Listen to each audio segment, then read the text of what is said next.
Ассалаумағалейкум барша ақша сүйер қауым. Сіздермен мен Нұр Channel YouTube. Мен бүгінгі видеода сіздерге нені айтамын, яғни ақшаны қай кезде сенуге болады, қай кезде сенбеу керек. Міне, соны қазір сіздерге анық-қанық қысқаша түрде жеткізетін боламын. Ал сіздер видеоға лайк басыңыздар, тіркеліңіздер және де осы арнаны достарыңызға таратуды ұмытпаңыздар. Егер түсінбеген сұрақтарыңыз болса, комментарияға жазсаңыздар болады. Мен барлық комментарияларды оқып, сіздерге арнайы видео дайындайтын боламын. Ал ендеше көп сөзбай іске кірісейік. Ақшаның көп болған кезде сену керек пе, әлде аз болған кезде сену керек пе? Дұрыс жауабы әрине аз болған кезде сену керек. Көп ақша ол тез кетіп қалады. Себебі сенде ақша аз болса, сен есептейсің. Уже примерно апаласын, нақты беріп отырасың. Ал ақша көп па, ұра бересің, бере бер, ала бер деп. Міне, көп ақша ол ойланбай кететін нәрсе. Сол себепті көп ақшаға сенбе, қалтаңдағы бар аздау ақшаға сен. Екінші, досыңа қарыз бересің, немесе бір таныс адамға, дұрыс па? Сол қарызға сену керек пе, сенбеу керек пе? Дұрыс, менен жақсы біледі екенсің, сенбеу керек.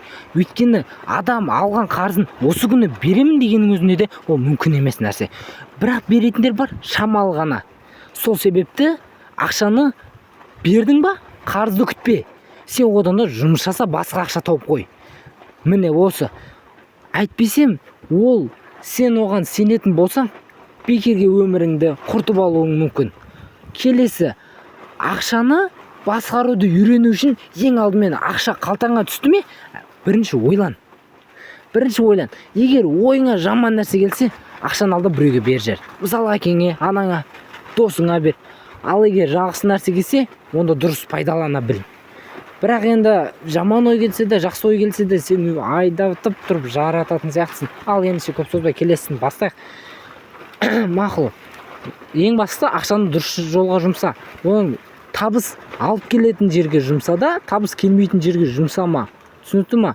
Келесі бізде қандай еді?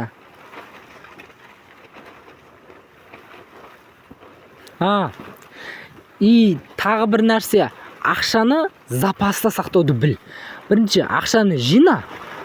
Ол жинау ақша бөлек тұрсын, және запастағы ақша бөлек тұрсын. Екеуінің айырмашылығы бар. Запастағы ақша бұл какой-то бір аяқ асты болған жағдайда, мысалға бір жерге бару керек болады, ақшаң болмай қалады. Сол кезде сен жинап жатқан ақшаң бар, запастағы ақшаң бар. Сол кезде сен жинап жатқан ақшаңа емес, запастағы, яғни қосалқы ақшаңды пайдаланасың.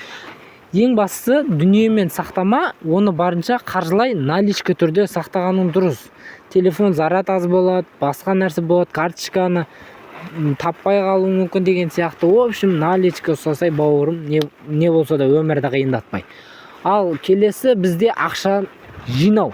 Яғни сен какой-то бір табыс тапсаң, күніне, аптасына, айына, сол табыстың жоқ дегенде бір 25 немесе 30%-ын жинап отыр. Егер қаржың көп болса 25%-ын, ал егер қаржың аз болса, онда 30%-ын жинап отыр. Барынша көбірек жинағаның ол өзіңе пайдалы. Неге? Өйткені болашақта оны пайдалануың өзің үшін. Ал енді видео ұнаса лайк бас, арнаға тіркел және достарыңа тарат. Түсінбеген сұрақтарың болса жазыңдар. Егер бір болмайтын әңгіме жазатын болсаңдар, ол керек емес. Ал сау болыңыздар.